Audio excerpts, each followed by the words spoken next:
Hi, welcome to section 1.2, addition of real numbers. In this part of the section, we're going to go over examples with mixed number fraction. Now, before we begin into an example with mixed number fraction, I want to go over what a mixed number fraction is. So, what you see on the screen right now, you have two examples of mixed number fraction. The top one, it has 4 and then 5/7, or so we could say 4/5/7. And then in the second example, we have -6, 2/3, but you can also say -6 2/3. So again, these are two examples of mixed number fraction. What I want to go over is that you don't want to be confused with, as what I have here, is when you have one that looks like a mixed number fraction, but is actually a whole number multiplying to a fraction. So on the left, in blue, again, are two examples of mixed number fraction. However, the examples of purple on the right are actually whole numbers multiplying to a fraction. So the way you can tell the difference is when you have a mixed number fraction, there's nothing between a whole number. So in this case, my 4, there's nothing in between with the 4 and the fraction 5/7. Same thing here in the second one, -6 and 2/3. There's nothing in between the whole number and the fraction. So this is clearly seen as a mixed number fraction. Now the ones on the right in purple, if it has parentheses on the fraction with a number on the outside, that means they're multiplying. So a whole number is multiplying to a fraction. And then the other form is when you have a dot between the whole number and the fraction. So we have a dot between the 4 and the fraction 5/7. And then the one below, we have a dot between -6 and the fraction 2/3. So the dot is just another representation of multiplication. So the ones that you see on the right are examples of when you have fraction is multiplying to a whole number, or vice versa, where a whole number is multiplying to a fraction. Just don't mix up, don't confuse with mixed number fraction. So again, make sure you know the difference. If there's nothing in between the whole number and the fraction, it's a mixed number. If there is something in between, such as parenthesis or a dot, that means it's a whole number multiplying to a fraction. Alright, let's move on to the first example. So in this example, we have 6 plus our mixed number fraction, 3 and 4/5, or 4/5. Now, in order to start working this example out, the one thing you do need to know is that when it comes to adding, subtracting, multiplying, and dividing operations, so I repeat, when it comes to adding, subtracting, multiplying, and dividing operation, you must convert the mixed number fraction into improper fraction. So an improper fraction is when the numerator, which is the top number, becomes bigger than the denominator, which is the bottom. And I'm going to show you how to convert a mixed number fraction into improper fraction. So the way how we set it up is, first we start off with the whole number using the 3. We're going to multiply with the 5. That's our denominator. So as you see on the right side in green, I set it up with parentheses, so 3 times 5. So I repeat, we start off with the whole number, which is 3, and then we're simply going to multiply with the 5 from the denominator. As you can see here, I highlighted in red. After I put in parentheses, you're going to add to the numerator, which is the 4. So I have plus 4 here, and I keep all of that on the top. What I'm going to do next is, for the fraction, I'm just going to keep the denominator the same as the original, so 5. Now, the one thing you want to be clear of is that if you're working with a negative mixed number fraction, so if you're subtracting with it, I always set it up with numbers. Now, if you do have a negative or you're subtracting, you just keep the minus, you keep the negative sign in the front of the fraction, and then you just focus on the number. So if it was negative, so if I had minus 3 4/5, I'll just keep them negative, the minus in the front, and then I'll just start working with 3. Again, you just focus on just the number part when you're setting up for improper fraction. Alright, so once I finish setting up on converting mixed number fraction into an improper fraction, like I have here on the right side, so I'm going to work it out. So I did 3 times 5, which is 15, and then I bring over the plus 4. So right now I have 15 plus 4 over 5. So now I'm going to simplify the top in the numerator, which is 15 plus 4. That will be 19. So I'm going to have as my improper fraction 19 over 5. So we finished converting our mixed number fraction into an improper fraction, which we have here 19 over 5. So we're going to continue with the example. So previously we had 6 plus 3 and 4/5. Now we have 6 plus 19 over 5. Now, when you're adding or subtracting fractions, both parts have to be in fraction form. So right now we have a 6 as a whole number form. So what we're going to do is we're going to make it into a fraction by putting 1 underneath the 6. So again, we converted the 6 as a whole number into a fraction where we had 1 underneath, so now we have 6 over 1. That's fraction. And the next part we have to remember when it comes to adding or subtracting. So to repeat, when we come into a problem where we have adding or subtracting fraction, what needs to be the same is the denominator. If you don't have the same denominator, you're unable to combine the fraction whether you're adding or subtracting. So again, this is for adding and subtracting. It is not the same rules as multiplying and dividing. So I repeat, we need common denominator for adding or subtracting fraction, but it is not the same when it comes to multiplying or dividing fractions. So in the first fraction, we have a denominator of 1. In the second fraction, we have a denominator of 5. So what we need to do is we're going to make them the same denominator. So the practice of getting common denominator is usually where we have the denominator become higher numbers. In some cases, both denominators will have to be changed. But in this particular case, we have a denominator of 5 in the second fraction, and we have a denominator of 1 in the first fraction. So when that happens, usually the fraction with denominator 1 would be the only fraction where we would change. The reason is that because we can change 1 into any number by multiplying the denominator of the second fraction. So in this case, I would multiply by 5 to the first fraction. And we don't have to do anything to the second fraction. The reason is because when we multiply the denominator of 1 by 5, that will become 5. So that's making it the denominator of the first fraction the same as the denominator of the second fraction.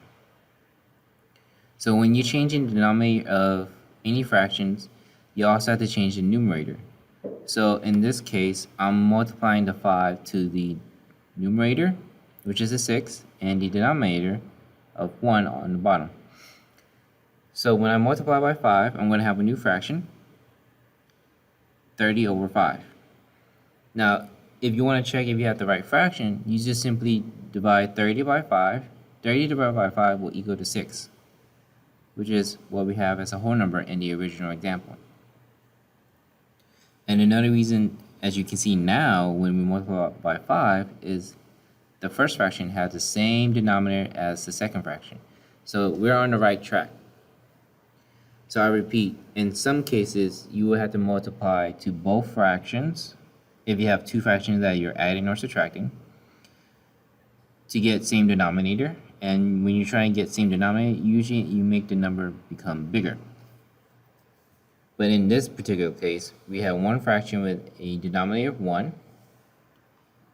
So as you can see, we have a fraction of a denominator of 1. And we just have to change 1 by multiplying by the denominator of the other fraction, in this case multiplying by 5. That's how we got 30 over 5 in the first part. Now once we have denominator are the same for both fractions, So what I'm going to do is I'm going to combine it, and you'll see it where I'm just going to have the top number being combined. So I have 30 plus 19. 30 is from the first fraction, 19 is from the second fraction, over 5. And I just wrote the denominator once.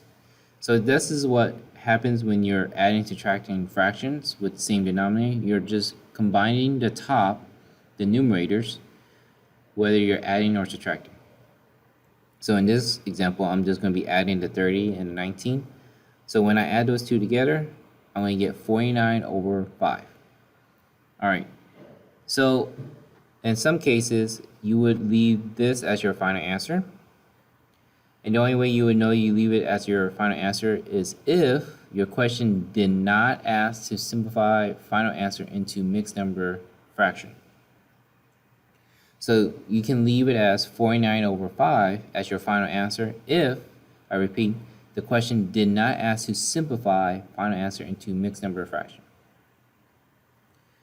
However, if your question did ask to simplify final answer into mixed number fraction, you must divide by hand. So the reason we say divide by hand is so that we can find the remainder. You need the remainder in order to set up from improper fraction to mixed number fraction. If you were to do this by calculator, you will get your answer in a decimal format, and that's not going to help you to find what you need as a mixed number fraction. And I'm going to show you why you need to divide by hand. So when we're dividing by hand, we're going to first set it up. So what I highlighted in red, so the 5 in the denominator, that's going to be on the outside of our division work. What we have in the numerator, which is the 49, so that's going to be inside of our division work, as I highlighted in red. So repeat, what we have in the numerator, which is 49, that's going to be inside of our division work. Now, once we finish setting up for our division, we're going to start dividing. Now, the first question is, can 5 go into 4? So even though we have 49, we're going to look at two digits, two numbers first. And you want to check if 5, this is our divisor, if 5 can go into the first number, which is 4. Since 5 is higher than 4, we can't divide. So instead of looking at a single number, now we're going to take a look with the 9 and it's going to count it as 49. So there are going to be some cases where the divisor, in this case the 5 that's outside, sometimes your divisor can be a smaller number than the first digit if you're working with 2 digits or 3 digits or more. So if it can, then you would just start dividing the first digit number.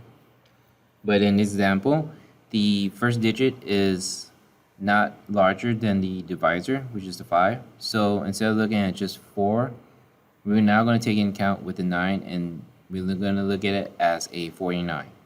So I repeat, we're not going to look at it as just a 4 anymore. We're just simply going to look as, with the 9, now as a 49. The next question is, how many times does 5 goes into 49? So 5 can go into 49 9 times. So I'm going to put 9 above the last digit. The reason we put it above the last digit is because we look at the 4 and 9 together as 49. And the question was, how many times does 5 go into 49? We said 9 times, so I'm going to put the 9 on the last part of the 49, which is above the 9. Now the reason I chose 9 is because 9 times 5, we multiply the top number to the divisor, that will equal to 45. And the reason we chose 9 is because 45 is close to 49. I can't do 10 because if I do 10 times 5, that's 50. That's going to go over 49. And the reason I didn't choose 8 was because 8 times 5 is 40.